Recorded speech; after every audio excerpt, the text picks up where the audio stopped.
حضرت بلال اذان داد، فریاد زد حی علی الصلاة حی علی الفلاح. حبیب خدا در این جایگاه خواب بیقرار شدند، اذان شنیدند. حبیبی که بار هم نماز بی جماعت نخواندند، 5 وقت در مسجد نمازی با جماعت میخواندند. بازم این نمازهای جداگانه داشتند و 5 وقت نماز سیر نمی شدند.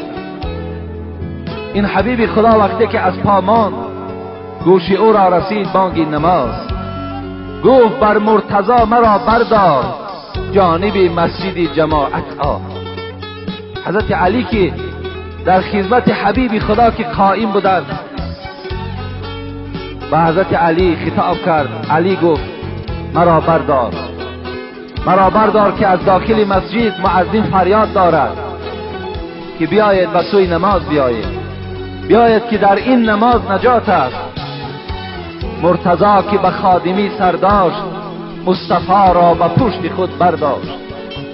حضرت علی خدمتگار رسول اکرم، داماد این حبیب خدا، رسول اکرم را آب طهارت دادند، حضرت طهارت کردند، در پشت خود بار کردند. در روایت ها می آید که 3 بار حضرت علی او را آب طهارت میداد، در پشت بار میکرد.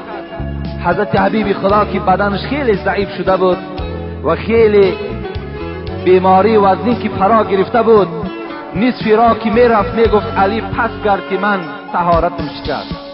حضرت پس میگشتند، باز می آمدند، 3 بار میگوید حضرت طهارت دادند، 3 بار آب طهارت گرفتند. مرتضی که به خادمی سر داشت، مصطفی را به پشت خود برداشت.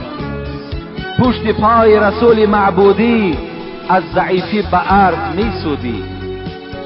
حضرت میگوید وقتی که برداشتن حبیب خدا گفتن در بعض روایت که ای علی مرا آنقدر بردار که پایهای من در زمین شکیده شکیده رود، تا که آثار قدم من در نزد پروردگار ثواب دارد.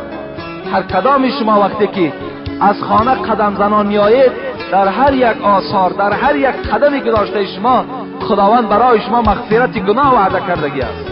این حدیثای صحیح پیغمبری خدا. حضرت گفتند که مرا آنقدر بردار که پشتهای پای من در زمین شکیده شکیده رود. اون زمانها این گونه رسته های تازه و آباد نبود، اون زمانها قمزار بود، اون زمان از خس و خاشاک خالی نبود. پشت پای رسول معبودی از ضعیفی به عرض می سودی. از گرمی زمین میگوید صوفی اللیار که پشت پای حضرت سخته سخته با چنین مهنت و مشقت و درد و جماعت ادای طاعت کرد. با این قدر مشقت، با این قدر کلفت، حبیب خدا در بالای بستر خواب نکردند، بلکه جایگاه را ترک کردند، آمدن قوت ایستادن نداشتند. گفتند که ابوبکر صدیق پیش در آید. ابوبکر صدیق پیش در آمدند و حبیب خدا از پس او نماز خواندند.